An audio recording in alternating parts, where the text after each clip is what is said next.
আসসালামু আলাইকুম। প্রিয় দেশবাসী, সবাইকে জানাই আমার আন্তরিক শুভেচ্ছা ও ভালোবাসা।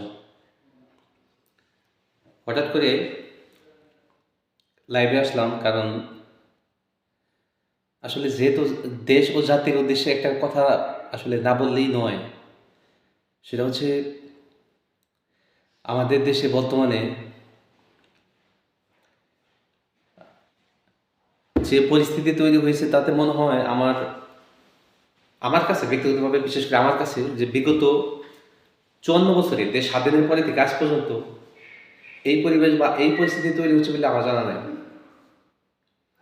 কিরে ভাই, এটা কোন ধরনের কথাবার্তা বা এটা কোন ধরনের সিস্টেম? গত পরশুদিন বা গতকালকে একটা নিউজ দেখলাম, সেটা হচ্ছে আওয়ামী লীগ বাংলাদেশে মিটিং মিছিল করতে পারবে না। কে বলছে? স্বরাষ্ট্র উপদেষ্টা বলছে। আরে ভাই, আপনি কে ভাই? আপনি যে আপনি আওয়ামী লীগকে মিটিং মিছিল করতে দিবেন না? কেন দিবেন না? বাংলাদেশ গণতান্ত্রিক বাংলাদেশ। রাজনীতি করা সবার অধিকার আছে, মিটিং মিছিল করা সবার অধিকার আছে। আওয়ামী লীগ ফ্যাসিবাদী দল, ওকে ফাইন।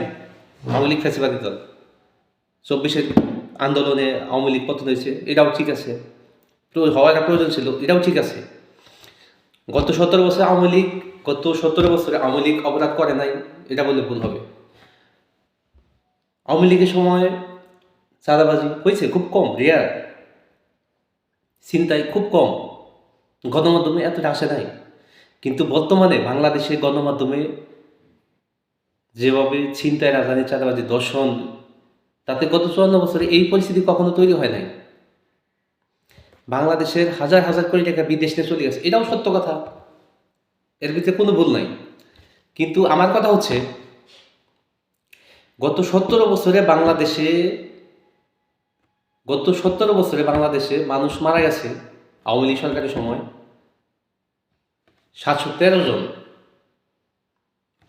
দুর্ঘটনা বলেন, চিন্তার সময় বলেন, বা মামলা হামলা ইত্যাদি, এই সেই সব কিছু মিলে এই মানুষগুলো মারা গেছে। কিন্তু রিসেন্টলি গত ৯ মাসে সরকার পতনের পর বাংলাদেশে মানুষ মারা গেছে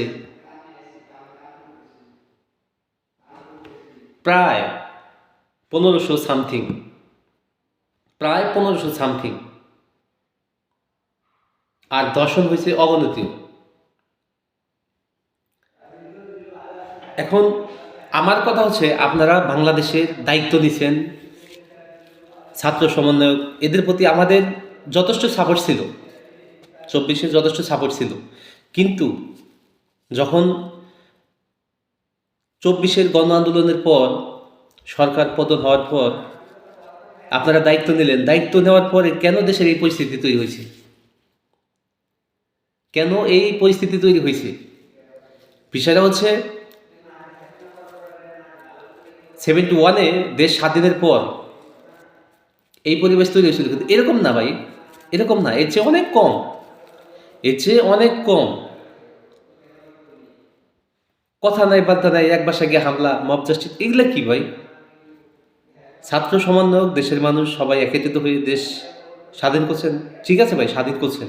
কিন্তু আপনারা যখন ৭১-এ বলেন, ৭১-এ গালি দেন বা ৭১-এ মুছে দেওয়ার চেষ্টা করেন, তখন তো ভাই আমাদের আসলে কিছু বলার থাকে না। তখন আমাদের শরীরে জ্বালা ধরে, জ্বালা জ্বালা, বোঝেন?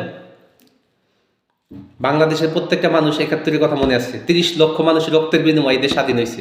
৭ লক্ষ মা বোনের ইজ্জতের বিনিময়ে এই দেশ স্বাধীন হয়েছে। এই দেশ ভাই আপনাদের মতন ৭ দিন যুদ্ধ করে দেশ স্বাধীন হয় নাই। ৭ দিন যুদ্ধ করে দেশ স্বাধীন হয় নাই।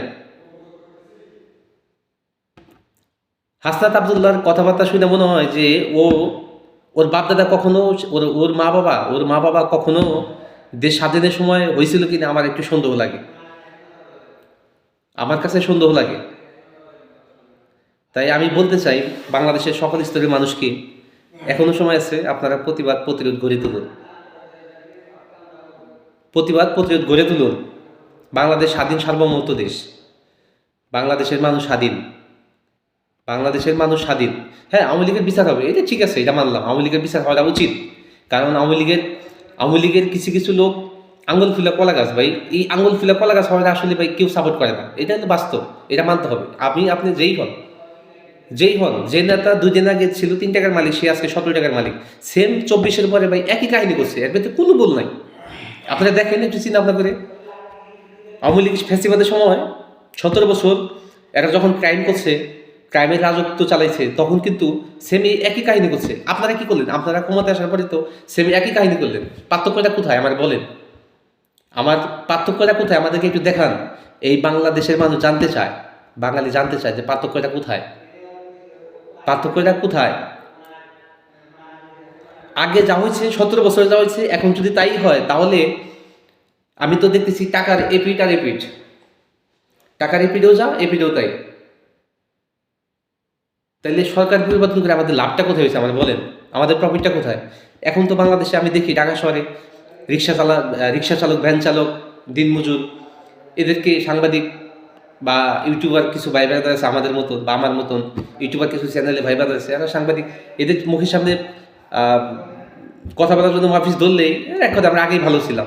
আমিও বলি আমরা আগেই ভালো ছিলাম, আমিও বলি আমরা আগেই ভালো ছিলাম। কেন ভালো ছিলাম?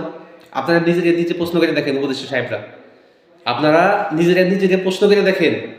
হাসনাত আবদুল্লাহ, সার্জিস আলম, আপনারা উত্তরবঙ্গে যান সুরাউন করতে 130 টাকা গাড়ি নেওয়া। ভাই টাকা কোথা থেকে আসে ভাই? এই টাকাটা কোথা থেকে আসে? ধানমন্ডি 32 নাম্বার বাংছেন, আপনার কাছে কি মনে হয় ভাই? ধানমন্ডি 32 কারো বাবার সম্পত্তি, কারো প্রত্যেক সম্পত্তি? সেটা তো ভাই ছিল একটা জাদুঘর, সেটা ছিল একটা জাদুঘর। সেখানে হামলা করা বাংলাদেশের কোনো একটা মানুষ সাপোর্ট করে নাই, কোন শ্রেণীর মানুষ সাপোর্ট করে না। ইভেন বিএনপি বাংলাদেশের বর্তমানে প্রথম শ্রেণীর একটা পলিটিক্যাল দল, সে বিএনপির তরফ থেকে ব্যাখ্যা আসছে এটা আমার পক্ষে না। আর আপনারা ছাত্র সমাজে কি হয়ে গেলেন? ধানমন্ডি 32 ঘুরিয়ে দিলেন, আওয়ামী লীগ পার্টি অফিস ঘুরিয়ে দিলেন কেন ভাই? একটা জিনিস চিন্তা করেন, সূর্য পূর্ব থেকে উঠে পশ্চিমে অস্ত যায়, পূর্ব থেকে উঠে পশ্চিমে অস্ত যায়, দিন শেষে রাত আসে, রাত শেষে আবার দিন আসে। এটা ভাই মাথায় রাখতে হবে। প্রধান উপদেষ্টা ডক্টর ইউনূস সাহেব, প্রধান উপদেষ্টা ডক্টর ইউনূস সাহেব, উনি কিন্তু এই হামলার ভয়ে 2011 পরে সে দেশ থেকে পালাইছে, 2011 পরে সে দেশ থেকে পালাইছে। শুধু তাই না, বাংলাদেশ আমরা বৈষম্য থাকবে না এই আবেগ বা এই অনুভূতি নিয়ে আমরা সরকার চেঞ্জ করছি, কিন্তু বৈষম্য কি ভাই আদৌ দূর হয়েছে? আমার বলেন তো, বৈষম্য কি আদৌ দূর হয়েছে? প্রধান উপদেষ্টার সবগুলো মামলা খালাস কেন? বিএনপির তৃণমূল পর্যায়ের বড় বড় যে নেতাগুলো আছে তাদের সবগুলো মামলা খালাস, জামাত ইসলামের সবগুলো মামলা খালাস। এই আপনারা যে মামলা, মানে আপনারা যে মামলাগুলো খালাস দিয়ে যে রায় দিয়ে আসছেন, আওয়ামী লীগ আসলে সেমে একই কাজ করবে। আওয়ামী লীগ আসলে সেমে একই কাজ করবে। আওয়ামী লীগ যখন আসবে তখন তাদের যে রাঘব বলগুলো ছিল, এদের মামলাগুলো অটোমেটিক গাঙে জলে ভেসে যাবে। তো লাভ কি? লাভটা কি আমাদের বলেন? আইন সবার জন্য সমান, আইনের প্রতি আমরা সবাই শ্রদ্ধাশীল, আইনের প্রতি আমরা সবাই শ্রদ্ধাশীল। তাই আমি মনে করি বাংলাদেশের 18 কোটি বা 20 কোটি মানুষের এখনো সচেতন সোচ্চার হওয়াটা উচিত, এখনো সচেতন সোচ্চার হওয়া উচিত। শুধু তাই না, বাংলাদেশের প্রতিটা গ্রামে, প্রতিটা ঘরে অন্যায়ের বিরুদ্ধে প্রতিবাদ করা উচিত। বিএনপি যদি চাঁদাবাজি করে তারও প্রতিবাদ করা উচিত, আওয়ামী লীগ অন্যায় করছে তারও প্রতিবাদ করা উচিত, জামায়াত ইসলাম যদি কোনো ক্রাইম করতে চায় সেটারও প্রতিবাদ করা উচিত। কিন্তু আপনাদের কাছে এবং দেশ ও জাতির কাছে আমার একটাই আশা এবং অনুরোধ, সেটা হচ্ছে আপনারা আইন কেউ নিজে হাতে তুলে নেবেন না। আইন সবার জন্য সমান, আইনের প্রতি সবাই শ্রদ্ধাশীল হন, আইনের প্রতি সবাই শ্রদ্ধাশীল হন, সহানুভূতি দেখান, আইনকে রেসপেক্ট করুন। বাংলাদেশের মানুষ ভালো থাকেন, সুখে থাকেন, শান্তিতে থাকেন এবং সুশান্তিতে বসবাস করেন, এটাই আশা করি। আসসালামু আলাইকুম, খুদা হাফেজ।